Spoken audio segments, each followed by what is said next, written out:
Okay, good evening. Thank you for coming. My name is Jim Gaughran. I'm the chair of the Suffolk County Water Authority. And, I like the way people sit in the back instead of up front. Nobody wants to come up front. Well, we'll speak a little louder then. But thank you all for coming. This will hopefully be more informal than formal, and really we'd like to go through the presentation we have as quickly as possible so that we can answer some questions that you might have. But I first want to thank the school and Board of Education Vice President Donna Elliott especially for helping to set this up. We're very appreciative to have the opportunity. I'm not going to say much because I really want to allow you to listen to the experts that are there every single day running a water system. But just a couple of things that I think are important. We are actually the largest sole source aquifer water company, entity in the United States of America.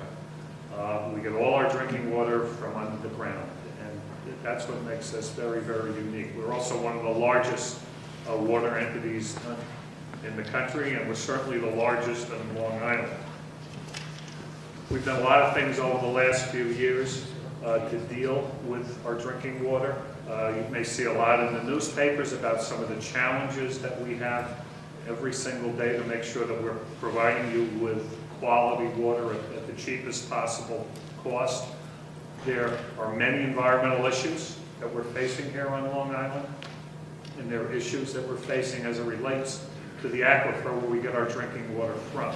I think I sort of covered this. We were created in 1951. We are not part of Suffolk County. We're a state authority. We do not receive any tax dollars. We totally receive all our funding pretty much from the sale of water to you as our customers. We are monitored by both the Suffolk County Department of Health Services as well as the New York State Department of Environmental Conservation. So they oversee us and make sure that we're doing our jobs properly, and they test us all the time in terms of checking on the water supply, and we internally test as well. We have our own independent lab, which is actually kind of unique for a municipal water supplier.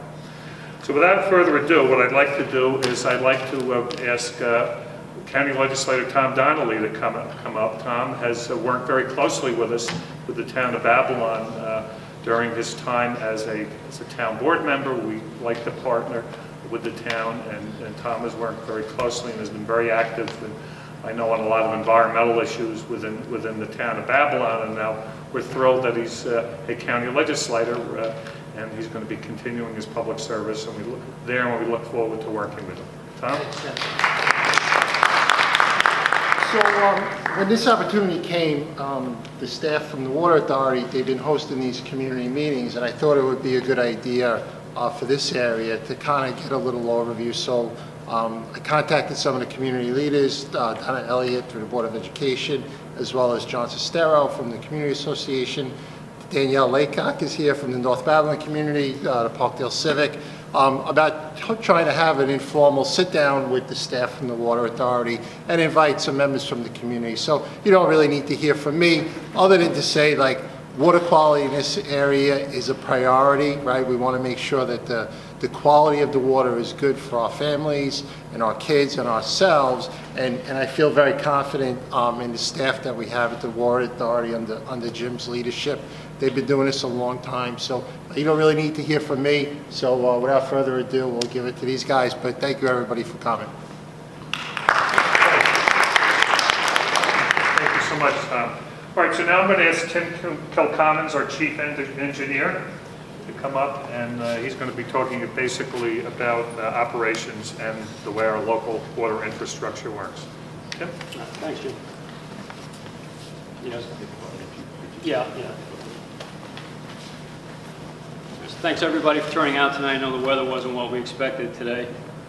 My name is Tim Kilcommons. I'm Chief Engineer at the Water Authority. Have been for the last 4 years. I've been with the authority for 18 years. So we'll start out by telling you, yeah, we're probably the largest groundwater supplier in the country. How big are we? We stretch all the way from the Nassau border in Amityville out to the tip of the North Fork in Orient and out to Montauk on the South Fork. This map gives you an idea of our offices, our areas. The highlights there would be our production control office in Bayshore, where we can monitor what's going on in our system. As Jim said, we have over 240, close to 250 pump stations. We can see the wells, almost 600 of those. See all those wells, what's on, what's off from Bayshore 24/7, 365 days a year.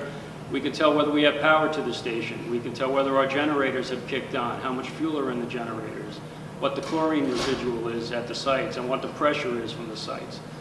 We can also see our tank levels to see if the tank is filling, is it dropping, or is it holding steady. For some of the water supply issues that are of concern to you locally, filtering out iron manganese, it's an issue that's not unique to Deer Park, but certainly it's one that exists here. We'll talk about how we do that in a little bit. We've seen in the past, a couple of years ago, we had some elevated chlorine levels in North Babylon section that we addressed. And sometimes that happens from equipment that needs to be recalibrated. It can also happen, believe it or not, from low chlorine residuals. Sometimes that odor is stronger when the chlorine is actually lower in the system than when it's higher. And then lastly, we're going to talk about replacing some of the aging infrastructure, and that's a battle that not just the Water Authority, but every utility in the country faces, not even just in the water sector, but electric and gas as well. So tough to see on that, but these are some of the wells serving your community. Some of the magenta colored ones are all pump stations where we have wells on site.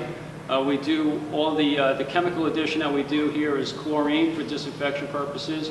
We also inject lime to buffer for raising the pH, and that kind of helps with corrosion within the system, and especially within your homes, copper pipes and things like that. So the magenta are pump stations. The green outlines are, they can be a combination of pump station, and we also have tanks at those sites. So the Water Authority's distribution system is set up in terms of pressure zones or distribution zones. We're very creative with how we name these. We have low zone, intermediate zone, and high zone. We get very creative on the higher elevations. We call those very high and sometimes very, very high zones. But most of the Deer Park area is in our low zone. And what do we mean when we talk about a pressure zone? So when we talk pressure, it's a little bit of a misnomer. If you live in a low zone, you may actually have higher pressure than somebody who lives in a high zone. And that's because what we're addressing within a particular zone is the elevation that you're living at. So in this particular graph, what you can see is we have a low zone tank. I know that because of the elevation of it. Our low zone tanks are generally, the high water mark is about 180 feet above sea level. And that exerts a pressure on the water below it. And so the two houses, one on the left side and one on the right side, are both served by that same tank. The house that's further up the hill on the left side there is only seeing pressures of about 40, 45, which is fine, that's adequate pressure. The house at the bottom of the hill, even though they're part of that same system, they're seeing pressures in the 70s. And that's just a function of where they are in terms of pressure. And another way you can look at it is, for every foot that you increase, you're losing 0.43 pounds per square inch of pressure. So the iron and manganese issues that we have. So iron and manganese are naturally occurring. We see them predominantly in the South Shore of Long Island. And while they're not considered health risks, they're a secondary health concern. They can give off an unpleasant taste or odor, and certainly you'll see staining in laundry, maybe in the fixtures in your home. So what the Water Authority has embarked on since the mid-90s are iron removal systems. And that's a picture of an iron removal system before the building is placed over it. That was at the Bayshore Road pump station. That was built in 2010. And basically they're filled with sand that's coated with manganese dioxide. And as the water passes through, the iron and manganese that are naturally occurring in the groundwater in solution actually precipitate out onto that media. And every now and then we backwash the filters and we take all of that out of the system and the water flows right through.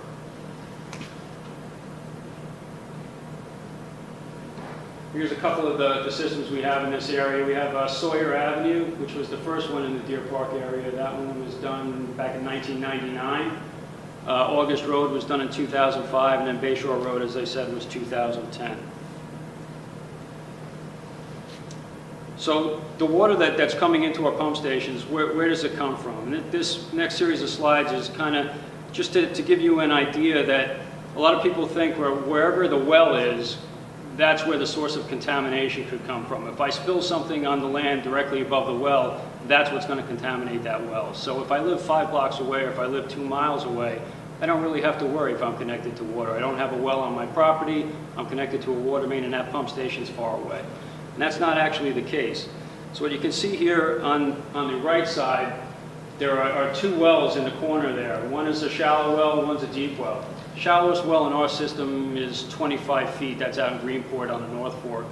The deepest well in our system, to the right, thank you, is 838 feet. I'll give you an idea of how deep that is. If you took all our well casing for that well and stacked it up on the ground, it would be taller than an 80-story building in Manhattan. So now we have water that's coming in from that farm field that's far away from us.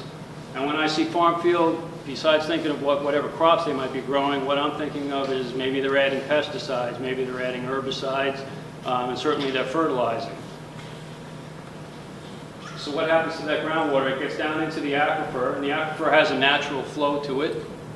If you can imagine Long Island split east to west with the line across the middle of it, groundwater tends to flow north of that line to the sound, and then south of that line to the bays and to the oceans. And then whatever forces we exert by pumping on it, we can actually divert some of that water as well. So as that water is heading down from the farm field into the aquifers, it's flowing and it gets actually drawn to the pump station. Same for the shallow well. You have those houses right there. They have their septic systems. So anything that's going into the ground there is actually being pulled into that shallow well.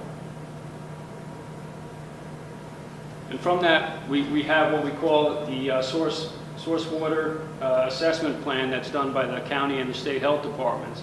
And what that tells us is they've done hydrogeologic studies of the island, they know what the aquifers are, they know what the geologic formations are, and how the water tends to run. And so they know from where our water's coming. So if we have a well in one of those magenta areas, those are our well sites. Those blue, gray, and white areas, those are the zones of capture. That's where the water that we're using at that pump station is actually coming from. So if somebody's doing a development, we get notified by the health department, and we'll take a look and see what is the use of that development, what kind of retail space is that going to be, and where is it? It might be in a 5-year zone, which means it would take 5 years from water that's put down at that site to get to our pump station. Might be 10 years, might be 20 years, and then we'll make recommendations based on what we see. An example of that locally here, just south of here, at Harvest Lane, we had a couple of years ago, 2014, I guess, we had a lot of that illegal dumping that was going on in Roberto Clemente Park and some other locations.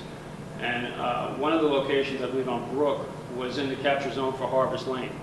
And so we've been monitoring at Harvest Lane ever since to make sure that we're not seeing anything kind of funky coming along. And so far so good, but we'll continue to monitor. So aging infrastructure replacement. Why do we do pipeline replacements? Well, it certainly will improve. Ty will talk a little bit later about demands and especially during peak periods and how maybe we can help conserve water. But during peak periods in the summertime, we're pumping more than twice what we normally pump. The rest of the year, pressures tend to sag a little bit. And with the older pipe, it's undersized. It wasn't made to handle the kind of flows that we're putting through it now. The pressure will sag more. So replacing the pipe helps that. It'll improve fire flows for the firefighters because that's our secondary concern. Our first, right, is clean, safe water for drinking. But our second concern is to make sure that we have adequate fire protection. When we do that, we have a minimum standard. We want to see at every single one of our 36,000 plus fire hydrants. We want to see 500 gallons a minute at no less than 20 PSI. And oftentimes we have much more than that. We can have several thousand gallons per minute available at a fire hydrant. We're also looking to, it'll improve water quality and also replacing pipe that's prone to water main breaks. Jim started out by saying how bad this winter's been already, and it's off to a really bad start in terms of breaks. but we'll use that information to kind of target areas where we need to do replacements. And we also, besides replacing main, we'll do tie-ins.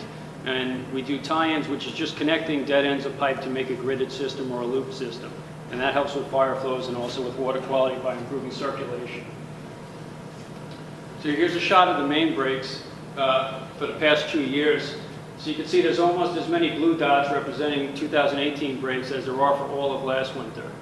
And that'll give you an idea of how we are. I think December alone we had more than 200 breaks because it got cold very early here. We have crews who were seeing frost in the ground that was penetrating up to 4 feet. And that's probably as deep as I've seen it in the 18 years I've been with the authority. So it was cold, and it was cold for a long period of time. Some of the replacement jobs we've done here since 2014, we did West 11th Street, some 6-inch and some 8-inch main. West 20th, I believe that was 8-inch main. This was 2016, over 5,000 feet of 6, 8, and 12-inch main that we did there.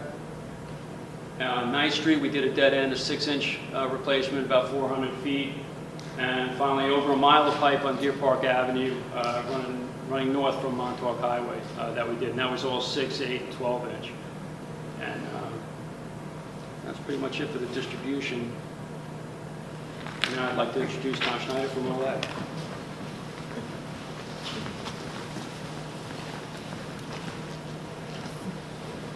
I am Tom Schneider. I am the laboratory manager at the Suffolk County Water Authority. I've been there for about 24 years now. I only have a few slides for you. We're just going to go through some of our water quality and some of the work we do at the laboratory. All right, so by the numbers, we have our own in-house standards that are more strict than the state and federal government regulations. There's about 145 different parameters that are regulated. We test for 392, that's about 250 more than what is regulated. Last year we analyzed 55,000 samples for a total of 166,000 results. We do a lot more testing than what's required. We make sure that the water's safe. We do a lot more, and we do it a lot more frequently than what's required. We take samples from the aquifer, so the raw water, right, and then we test the water after every single treatment stage. So at a bare minimum, at every single well field, we're adding chlorine to help to ensure that there is no microbiological elements in the water. We also add lime. What lime does, it raises the pH. Basically, the groundwater on Long Island is acidic, slightly acidic, so we want to be able to raise that pH to make it pH neutral so that you don't have any interaction with the water and the plumbing that could be in your school or house. That was the case, what happened in Flint, Michigan, so we don't want to have anything like that. And that is actually constantly monitored, the pH and the chlorine residuals. All right, so what we do with all our results, it's a matter of public record. So we put all our results on our websites. So if you get the chance to go to our websites, you get to see all our results for the we have 6 years worth of reports up there. Last year's report was about 47 pages. So if you go to our website, go to public information, water quality reports, you could view or download the reports. We've made it a little bit more user-friendly. If you can actually, there's a section where you can use the drop-down and put in your location, and you get the information right for your pressure zone. So I believe this is zone 12 is our pressure zone here. So if you want to go there, it's 6 years worth of water quality reports up there now. We'll probably have another one up there in May.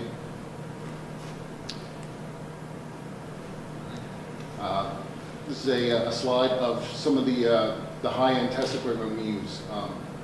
So in the upper right, metals testing, we test from everything from aluminum to zinc. That's done on an inductively coupled plasma mass spectrometer. Next to that, where it says gas chromatography, we use gas chromatography with a mass spectrometer. That particular instrument is used to test for 1,4-dioxane. Next to that, ultra-high pressure liquid chromatography. We're using some of the state-of-the-art equipment. That goes up to about 15,000 PSI. What that allows us to do is test for, it makes it quicker, it makes it faster, and it makes it, we're able to see a much lower level of detection. We use that with a tandem mass spectrometer to do personal care product testing. So that's a lot of the things that you can buy over the counter, whether it's Tylenol, Aleve, Motrin. We test for caffeine, the world's most popular drug. Some drugs of abuse are on there, some heart medications, sunscreen, hand sanitizers, Benadryl. A lot of the stuff that you use in your daily lives, we're testing for in drinking water. It's not regulated. I don't believe it will be regulated soon, and we're seeing down to an ultra trace level. And the good news is we're not really finding much. Next to that is another gas chromatograph. That one is done for volatile organics. That's like solvents, degreasers, MTBE, dry cleaning solvents, that kind of thing. Freon, that was in today's paper for the people out in Glen Cove. Another place where we take samples from is a distribution sample station. We have about 300 or so on Long Island. They're small green boxes. This is what it looks like if you would actually open the green box, unlock the green box. We take samples there for biology, for chlorine. We also do our testing. Not only are we testing what's coming out of the ground, what's going into the distribution system, we're testing out, we're doing the water quality testing in your neighborhood, in front of your house, or down the street from your school. Okay. I wanted to talk briefly about some of the stuff that's making the news. We're very fortunate at the Water Authority. We were one of only 13 laboratories that had full approval for something called the Unregulated Contaminant Monitoring Rule.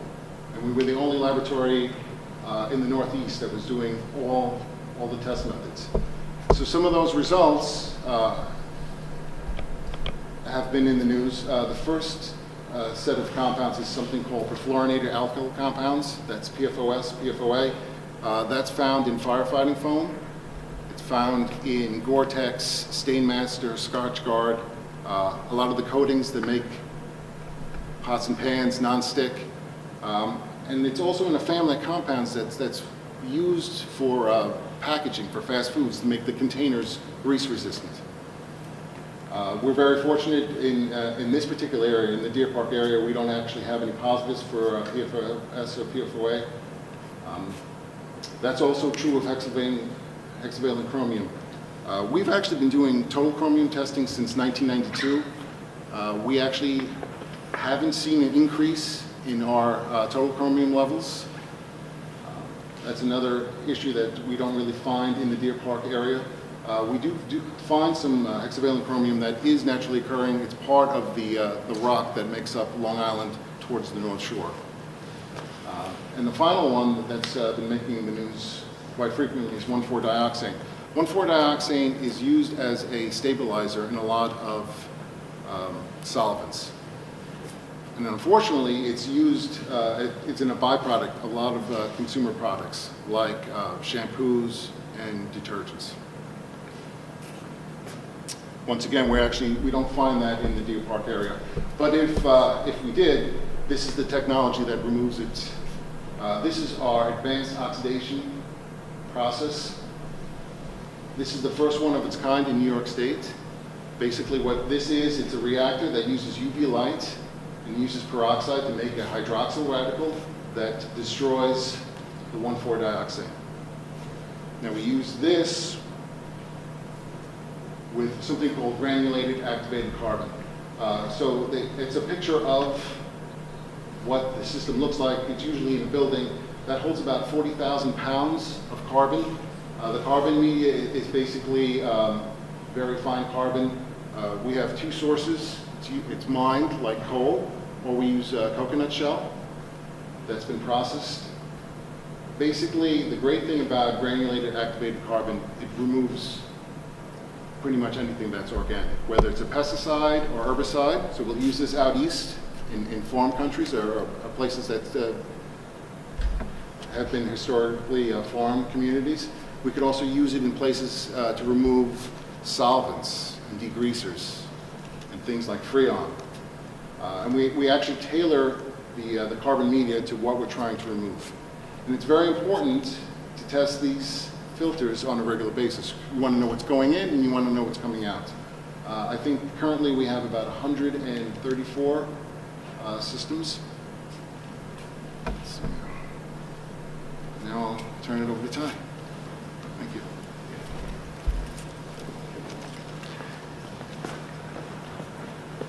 Okay, thanks, Tom.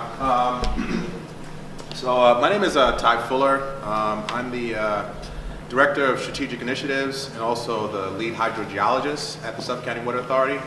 I've been with the authority for about 18 years. In addition to working with the CEO on the various projects, I oversee all of our public supply wells, our network of 600 plus wells, their construction, design, remediation. And I think so far, you guys have gotten a nice overview of what the authority does. Just to point out, I'm giving the last talk before we answer any questions that you have.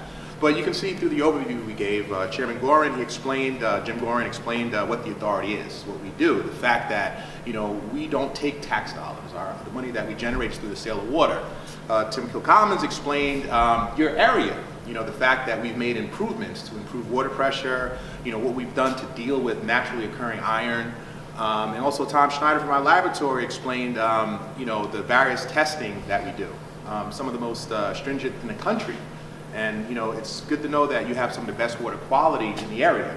So what I'm going to talk about really quick is what the Water Authority has done with other water suppliers on Long Island in working together to help paint a bigger picture to explain what, the water quality is throughout the island and, make things more transparent to you guys. So if you're not aware, there are about 50 plus water districts on Long Island. Okay, the Water Authority, as was explained, we're probably one of the largest in the state.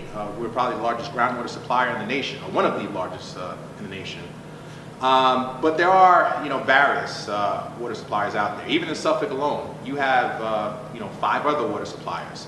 One of the issues you had in the past was the fact that they never shared information. You had us, and you might have had other districts, and they kept their information to themselves. And when you look at the various water quality issues out there, it's important that we work together to share information. So about 5 years ago, in 2013, we formed an organization known as LICAP, the Long Island Commission for Aquifer Protection. It's composed of water suppliers, regulators, government officials, and what we're trying to do is address the water quality and quantity concerns throughout Long Island, okay? So this is a map showing all the wells that are located throughout Long Island. There are roughly 1,300 public supply wells all throughout. In our network we have about 650 wells. And the thing you have to understand is that in this whole system, we're all extracting from the same resource, that sole source aquifer. So it's important that we share information because depending on where you live, depending on what the activity is in the area, that's the type of things you'll see impacted in the water quality. So for instance, if you live in an industrial area, like in Nassau or something, you'll see the effects of that, right? You hear those things with Bethpage and the issues they deal with. I mean, that's through industry. But if you live in a more rural area where you have agriculture, then you'll see the impacts of that, whether it's through fertilizers and those compounds. And back in the days when water suppliers didn't share information, you didn't know what that meant across the island. But now that we work together, those issues that you may have seen isolated in that area, you can find all throughout the island, due to the fact that we work together. So with LICAP, one of the biggest issues that we wanted to base and find a solution for is creating a database where we could put in all the water quality information from all the water suppliers, all their well information, and somehow have a system that we could display to the public. So that way if you had a concern, let's say you see something in the news and you're concerned about water quality, you could look through this and see whether it impacts you personally. So through various meetings and committee reports and everything else, we came up with a system known as WaterTrack. And what WaterTrack does, it combines the laboratory data from all these water suppliers, these 50+ water districts, with well data. And by the well data, I mean what depths the wells are, where they're located at, what particular district. And having that in this one system, can allow you as a public to say, what is impacting me in my area? I saw this news story and there's this compound. I want to see how it impacts me, or where is it found throughout the island? So you can go to our website, liaquifercommission.com, and you can use WaterTrack. It is a completely interactive system. You can go in there, you can enter in your address. You can click on the screen interactively, you can see what the water quality is in your area. You can search for a compound. Maybe you've seen it in the news and you're curious where it's found throughout the island. And it'll tell you where it is. It'll tell you what the concentrations are. It'll tell you whether it's naturally occurring or where potentially it came from. Okay, so I'm just going to show you a couple of quick examples just to run through this really quick of some of the things that we can find using this system. So I'm sure you guys have heard about the sewering issue on Long Island, okay? And what I'm showing you here is just a map of sewered versus unsewered areas in Long Island, okay? So purple is sewered. This right here is Nassau County. This is Suffolk over here. Nassau, by and large, is sewered. There's probably a few areas to the north that aren't, not a big deal, Port Washington, Glen Head, but Suffolk is largely unsewered. 70% of Suffolk is unsewered.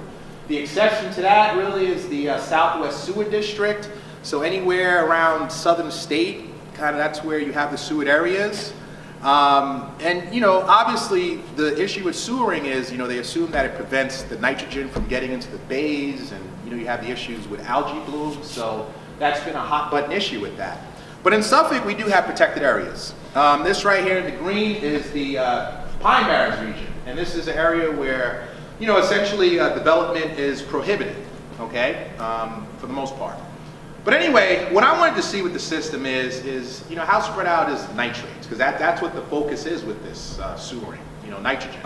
In groundwater, or drinking water I should say, the maximum contaminant level allowed is 10 parts per million. So what I did was a search for about 5. I just wanted to see anything greater than 5, what type of impact we have, all right? So these are the results, all right? So a couple of things I want to point out, okay? I have it color-coded. So if it's in yellow, it's around 5. As it starts to get reddish, it moves up. Once you hit red, then you're kind of exceeding the drinking water standards. So right here on the North Fork, this is all agriculture, okay? So you have a lot of farmlands out there. They use fertilizers, so it's normal that you see some elevated levels. Another thing I want to point out with this is raw, untreated groundwater samples. This is not drinking water, okay? I want to point this out, that your water is extensively tested and treated if necessary. So what I'm trying to give you is just a snapshot of that raw, untreated groundwater, okay? So right here, throughout Brookhaven, you see some elevated levels. You hear stories about the Forge River and the algae blooms they have there. In Northport, Huntington, you see some slightly elevated levels. Looking down in the sewer area right here, you don't see much in the way of nitrates. But I'll point out that the wells in this area, they're very deep. The groundwater is old, so that's probably why you don't see that. But now here's the thing. In Nassau, where you have sewering, you do see elevated levels. Why is that? It's legacy. Sewering doesn't just magically solve everything. So that's something that you should be aware of. Another thing I wanted to see is how many wells we actually have over the drinking water limit. I told you guys, 1,300 public supply wells we have throughout Long Island. All throughout the island, we probably have 8 wells that are above the standard. So something to keep in mind. Another thing I wanted to look at is chlorides. And what that measures is the saltiness of groundwater. Keep in mind, we're on an island. We're surrounded by seawater. So this is the Atlantic Ocean here. You got Long Island Sound. And the concern is, especially along the coastlines, wells can pull in that seawater. Okay, and that's a concern. Obviously, it's a problem that a lot of water suppliers always want to contend with. The drinking water standard for chlorides is 250 parts per million. Right here, I just did a quick search. Anything above 80. And what we noticed through some previous studies is seawater isn't the only source of salt contamination. You also have road salting. And it's interesting to point out, we just had a snowstorm today. What do you think they do to clear the snow? They put salt down. It can get into your groundwater. It can raise those levels. We saw that initially on the North Fork. We saw it in areas where you have recharge basins, like the water that drains off in the highway, goes into recharge basins, works its way into the groundwater impact chute. Right here, center of the island, far away from any seawater bodies, we saw elevated levels. Once again, right next to a salt storage yard or a recharge basin. This well field right here is an islip. It's Fisher Avenue well field. It's in a place where it's far enough away from seawater bodies, should not be impacted, but yet elevated levels. We did further investigation here. What we saw was that in that contributing area that Tim pointed out, there was something there. It was a salt storage yard. We did further investigation, and we saw that not only was it a salt storage yard, it was an uncovered 2-story salt mountain that was right next to a stream, totally uncovered. Again, through that investigation that we've done. We approached these people. It was a town of Islip. We explained that they were impacting our water supplies, and they were able to fix the problem. So now you have that. That's the great thing with this tool for us. If we see a problem, we're able to address it immediately. Okay, so anyway, I've talked about what we've done. Now let's talk about what you can do. Water conservation, okay? Why is that important? Because the issue we have is lawn irrigation. That's the biggest use that you have with water. It's not flushing toilets, it's not using showers, it's overnight irrigation that occurs during the summertime. And that is a huge concern for us. And I'll point this out. Look, we're not California, we're not going to run out of water or anything like that. But what we're concerned with is fire protection. We want to make sure that we have enough water pressure that if, heaven forbid, there is a fire, that we have enough pressure in those hydrants to fight it. We also want to make sure that we avoid having to spend additional monies for new wells just to meet the demand that comes from irrigation systems. It'll shock you. Over that network of 700 plus wells, 2/3 of those wells are only in place to meet summertime irrigation demand. It's ridiculous. So 2/3 of those wells are there only for that. What I'm showing here is just a graph that kind of shows the difference between winter usage versus summer usage. So this is looking at usage over the course of a few days. Now right here is winter in this blue graph right here, and this is the total gallons used. So you can see in the winter, and this is between midnight and 6 a.m., very little water is used. Why? Because you're sleeping, Right around 8 o'clock, people wake up, 7, 8 o'clock, they use their water, they use it throughout the day, and then as nighttime comes, it drops off, okay? So this right here is between 5 and 6 a.m., very little water used. Compare that to a summer day.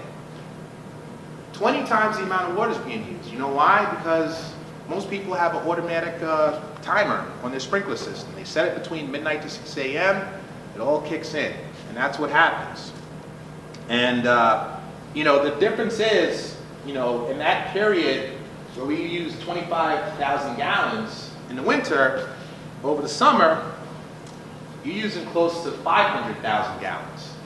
That's the concern we have. That's what affects our water pressure. That's why we're reaching out to you to see that during these times, whether you can find ways to cut back. And we have a few ideas to deal with this irrigation situation.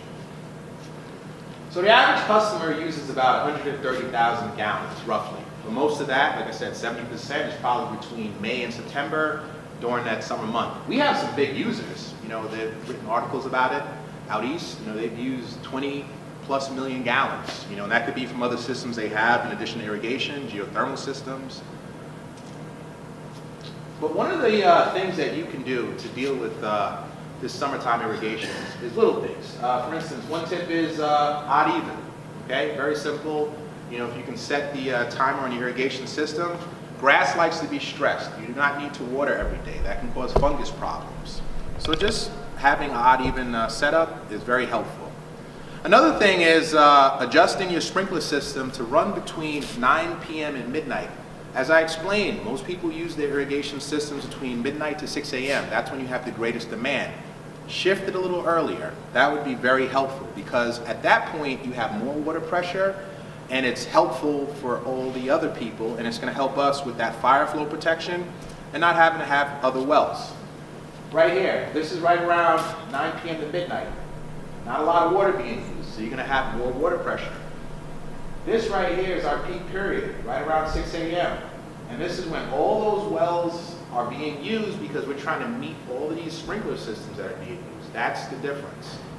And that's a scary situation because usually at this time, all our wells are running, our tank levels are dropping, we're holding our hats, hoping that we can make it through that period. Night after night over the summer, we're able to, but again, it just seems like a ridiculous situation when we all can work towards fixing it.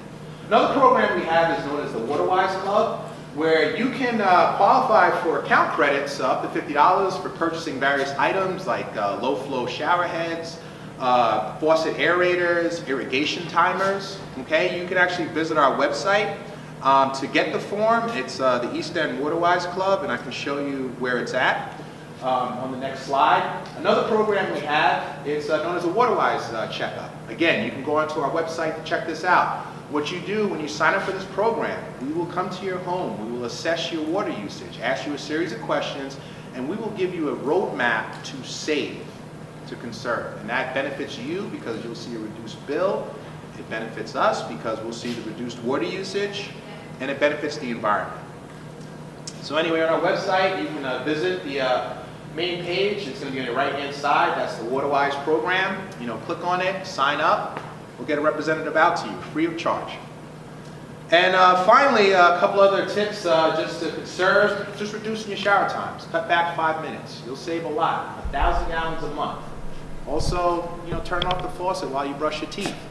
And finally, just fixing the drips. I mean, those little drips don't seem like a lot, but they add up. You know, 1 drip a second, like we say here, is about 1,600 gallons a year.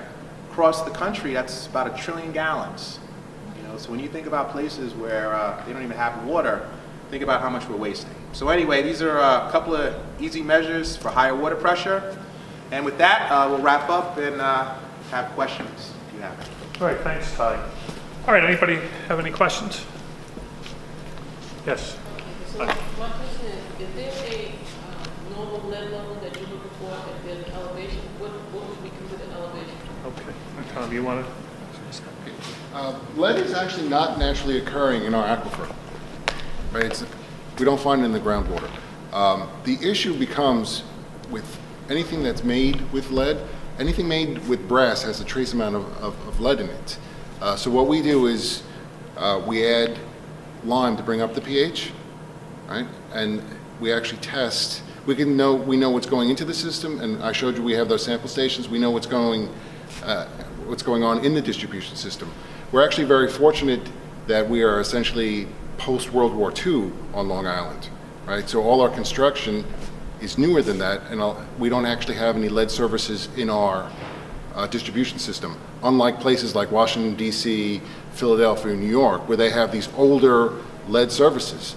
So our goal, we're serving water that should be lead-free. The concern is that, like for schools, you might have a water fountain that has been that may have had some lead in there, some lead solder.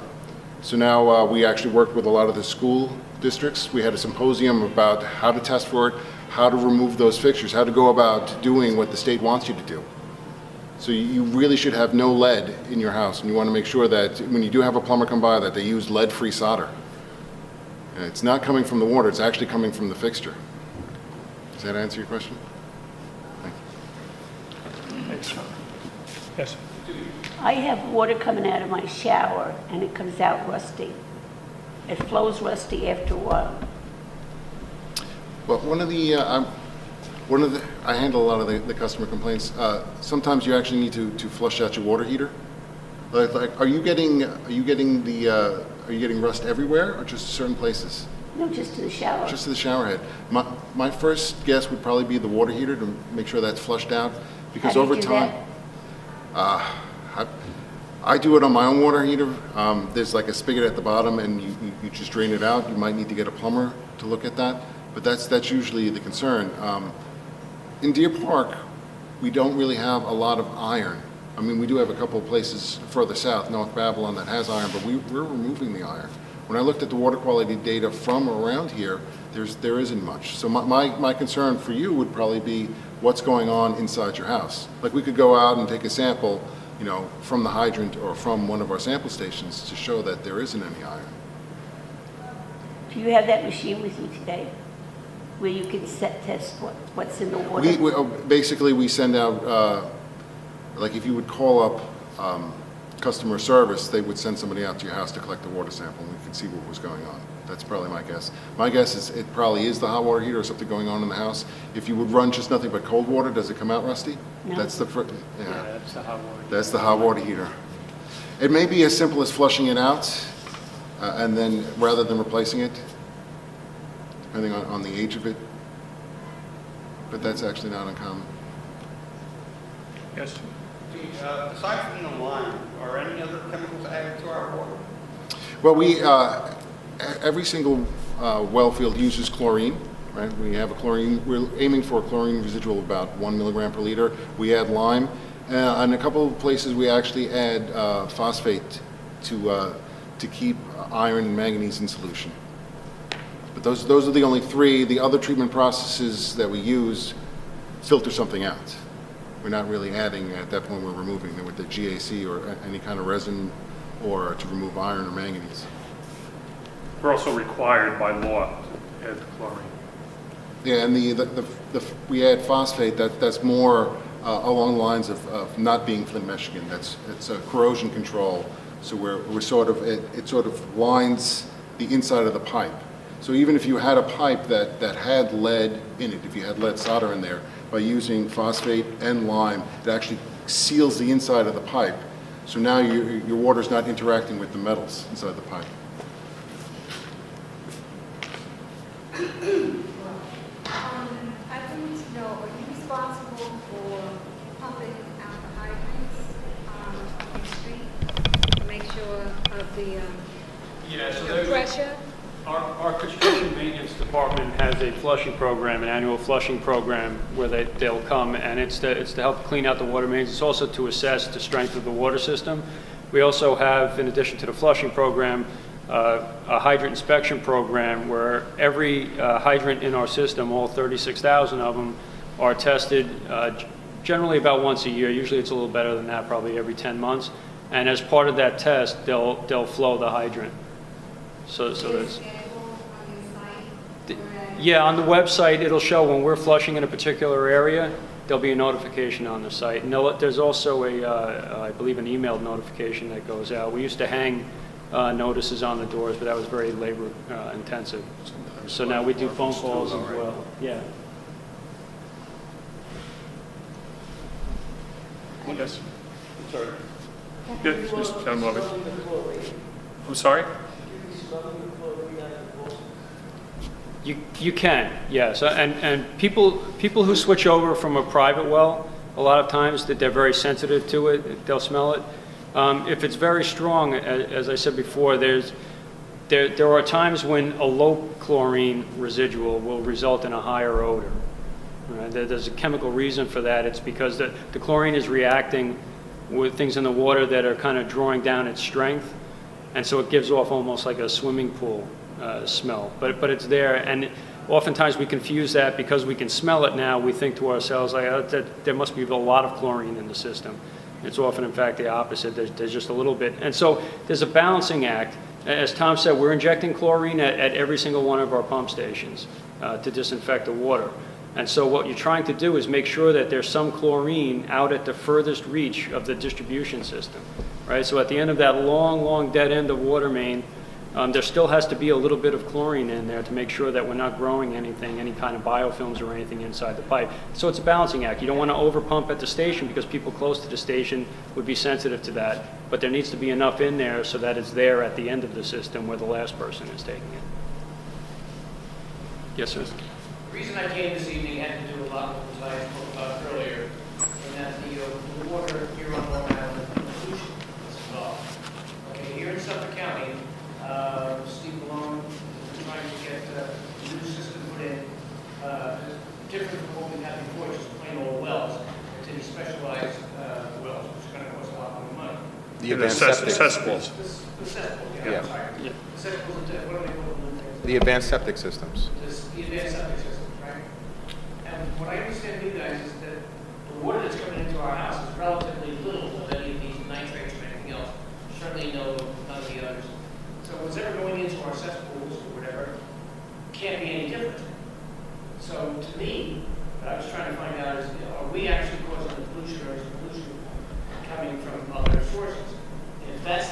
why do we have to go, because it couldn't be viewed as, in Suffolk County answer, why do we need to be responsible for the school system? Well, our issues with potential contamination comes from all different sources, from all different time periods. Ty was talking before about legacy contamination we're dealing with now. If you look at, during World War II, Long Island manufactured a lot of the airplanes and the space program after that. And so that was a major part of our development and our economy.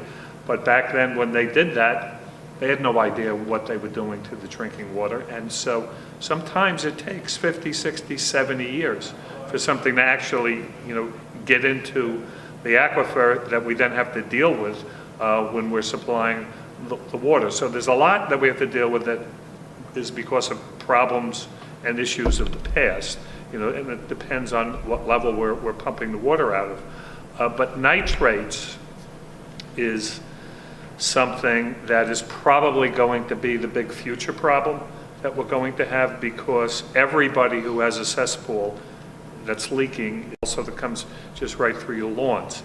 And so we anticipate that probably the big future problem we're going to have in terms of costs in treating the water is nitrate removal, because we do that now in some locations. But what does it cost? How much more? 3 or 4 times to treat the water? Yeah, to treat Yeah, the using water. resin to treat it. The water that's coming into our houses is safe, and anything going into our cesspools or septic systems is safe. Well, so the thing to remember with that, though, is there's more than one problem that's trying to be solved with advanced septic systems, right? There's the drinking water question, which is what we Yes, handle. right. Right. And then there's how does increased nitrate levels that may not affect humans affect our bays and estuaries and Right. marine life. And Yes. some are much more sensitive. It's the ground- It's the opposite on, I'm sorry, Ty, No, it's please. almost the opposite on the chloride issue. Plants can tolerate much higher levels of chlorides than we can. So a well that a farmer is using could be salted up to the point where we couldn't use it anymore for human consumption, but the plants are growing great in it. So nitrates can be the same thing. And really, the county executive's proposal is to deal with the future. It's to deal with trying to, protect the Great South Bay, the Long Island Sound, the ocean, lakes and rivers that we do have in Long Island. That's not something that we get involved with. But it also is having an impact on our drinking water. So the concept is, if we can do something now to try to reduce the level of pollution that ultimately gets into the aquifer, that's going to be a lot better for us. We're going to have less water to treat. It's going to be cheaper for us to provide the water. We have nothing to do with the pollution that gets into the water, but we got to deal with it. So, Exactly the reason I asked. right. So our concept is, if people, the public, government officials, elected officials, looking towards the future, can do more based on what we know the mistakes were in the past, to reduce the level of contamination that's getting into the aquifer. That's going to preserve our drinking water, forever. But also, it is going to reduce the cost, because if we don't do something about it, your water bills could, go 3-4 times more than they are now as we get into, future years. Yes, sir. Is for short term, is reverse osmosis will help? Reverse osmosis. Yeah, I mean, RO, reverse osmosis, for nitrate removal, you're saying? Reverse osmosis is useful, but it's also energy intensive. So on a large scale, it costs a lot. I mean, we're a groundwater system. Every drop of water we get out of the ground is pumped out using electricity, right? And electricity is very expensive on Long Island, as we know. And RO is a system that takes a lot of energy to be able to pass water through a membrane. So on a larger scale, it costs a lot. So Yeah, it's not something. Short term, and in my house. Yeah, for a point of view system, sure, lots of people have them and are very happy with them. My question, Deer Park itself, majority of Deer Park does not have sewers. I mean, they have cesspools, correct? As far as Right. comparison? It's my understanding. So the question is, if we were to move more towards a sewer system versus the cesspool system, so would we be more ahead down the road dealing with the nitrates, or we would be at the same place we are right now? I think it would be helpful, but Yeah, it would, they would definitely have I'm just saying, if a we're gonna benefit. think about the future, we're talking about that, I mean, It's- is that the direction we need to go so that we will be ahead of the game versus? No, of course. We're not seeing a problem in our public supply wells, because just keep in mind this, you know, a lot of the wells that we have out here are probably 500 to 600 feet deep. It's in the part of the aquifer known as the Magathy. The age of the groundwater there is 100 to 500 years. So that's prior to development.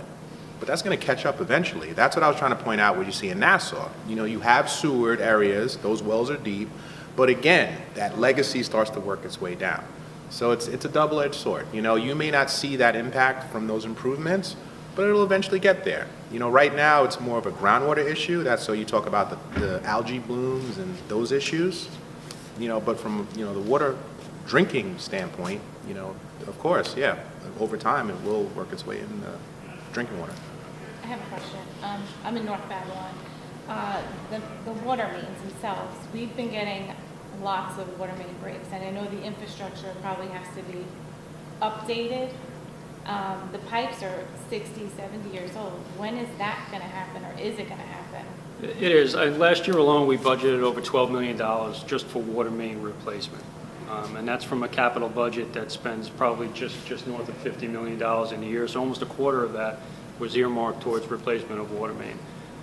We have a lot of main that's in there for years. And water main fails, metal water main fails almost on a predictable basis. At the end of its life, it starts to have lots of breaks.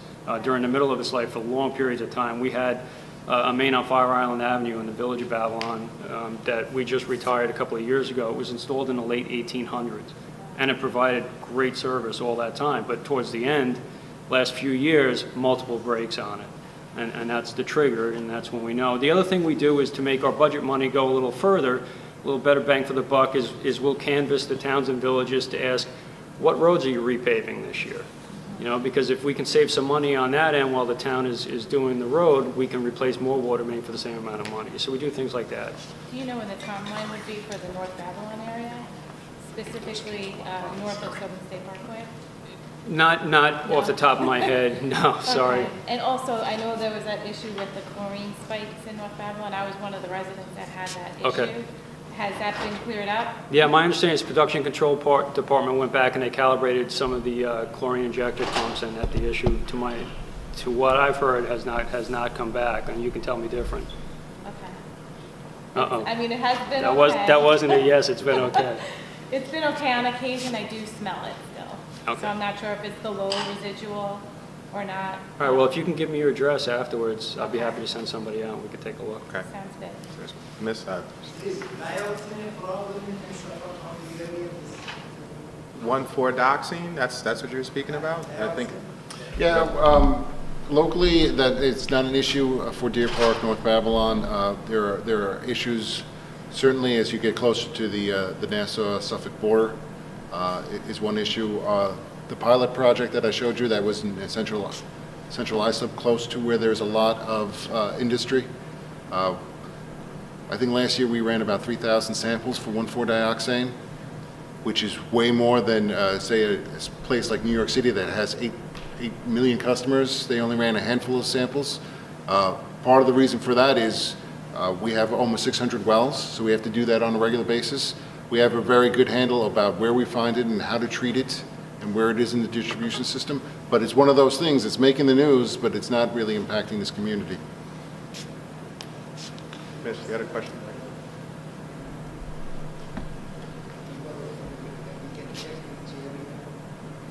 Yeah, it's actually on our website. You can look at our water quality reports. And it goes, you can actually, there's a drop down where you could put in your address and you'll find the water quality for that area. We're in distribution zone, pressure zone 12. It's actually one of the largest pressure zones. It actually goes essentially from East Farmingdale, goes all the way up to Shoreham and all the way out to Shirley. It really is a large one. But from where you're getting your supply, the wells that are around, say this high school, there is no PFAS, there is no 1,4-dioxane, there's no VOCs. The nitrates are actually nice and low.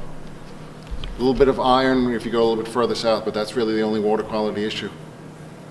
And now we're actually removing that with iron removal systems. You had a question? I work at a school in Suffolk County, and last year there was a big yellow sticker that appeared on my sink that said non-potable water, and I was a little concerned because I've been drinking from this water for like a very long time. And the classroom next door to me did not have the same sticker, and it seems some rooms did, some didn't. I went to go speak to the administration to see what that was all about. I was told that it was precautionary, the iron levels might have just been a little bit high, nothing to worry about. But, you know, when you've been drinking from something for like 20 years and other, you know, you think of other people that have been drinking that water, it got me a little concerned. And I was told it was no big deal, everything was fine, but that concerned me a little bit. Well, that's interesting that they said iron and not lead, because that sounds like the lead testing program that is mandated by the state. For school systems, they had to do certain testing for lead, basically all the fixtures that somebody could drink out of. And if one was deemed non-potable, they would actually have to replace that. And a lot of the school districts we work with, they put their results somewhere on their website, and they would tell you exactly what they found when they found it. And they had a certain time period that they were supposed to go back and change the fixture and retest for it. So that really should go to whatever school district that is. They should provide that information for you. One of the things I already mentioned is that lead is not naturally occurring. We adjust for pH. We're ensuring that the water that's served to the building is lead-free. So at that point, it's really on the homeowner, or in this case, the school district, to make sure that the fixture is fine.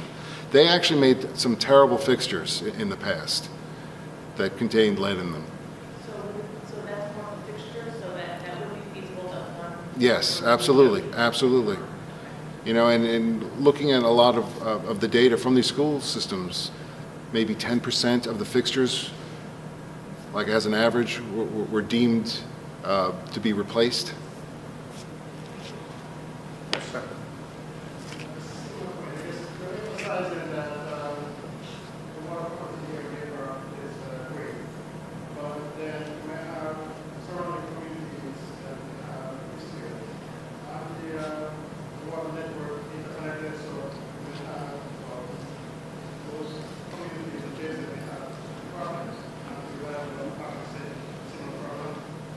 Yeah, that's a very good question. So we're in a large pressure zone here, right? I said basically East Farmingdale to Shoreham to Shirley. It is conceivable that since you're all in the one pressure zone, that it's all interconnected, that you could get water out there. The reality of it is that you're getting the water from the wells that are in your neighborhood, right? We're not trying to pump water over great distances. And I showed you the sample station. So we actually go out into the community and we test what's there. So I actually looked at the water quality data at the sample station closest to this high school. And there was no PFCs in there. No VOCs. No VOCs. So it is. You'd have to shut down, just hydraulically speaking, you'd have to shut down basically every local pump station, every well and every pump station, in order for that water to be able to come in, because you'd have to create a lower pressure to get the water to move over to here. It's just, in theory, it could happen. In reality, it's like Tom said, it's local water.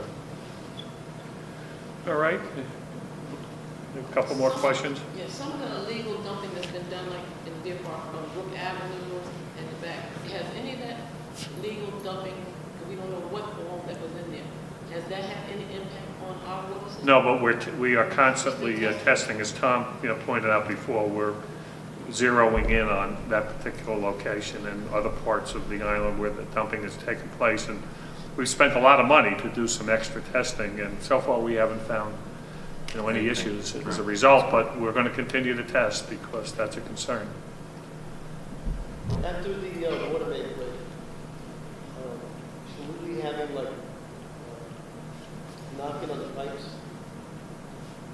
You might have air, yeah, if you live on a block where there's been a water main break and if the main was shut down and so it was depressurized, you might have air pockets in the pipe. So typically I called them, they told me to only the cold water to let it. That's what I was just going to tell you. So you go to the highest point in your home. If into a bathtub that doesn't have an aerator at the end of the faucet, and you put the cold water on, and that'll get the air out. It'll burp a couple of times, and then it should get out. But after that, no, there wouldn't be a reason for it. Do it a couple of times. Yeah. Okay. Well, thank you all for coming.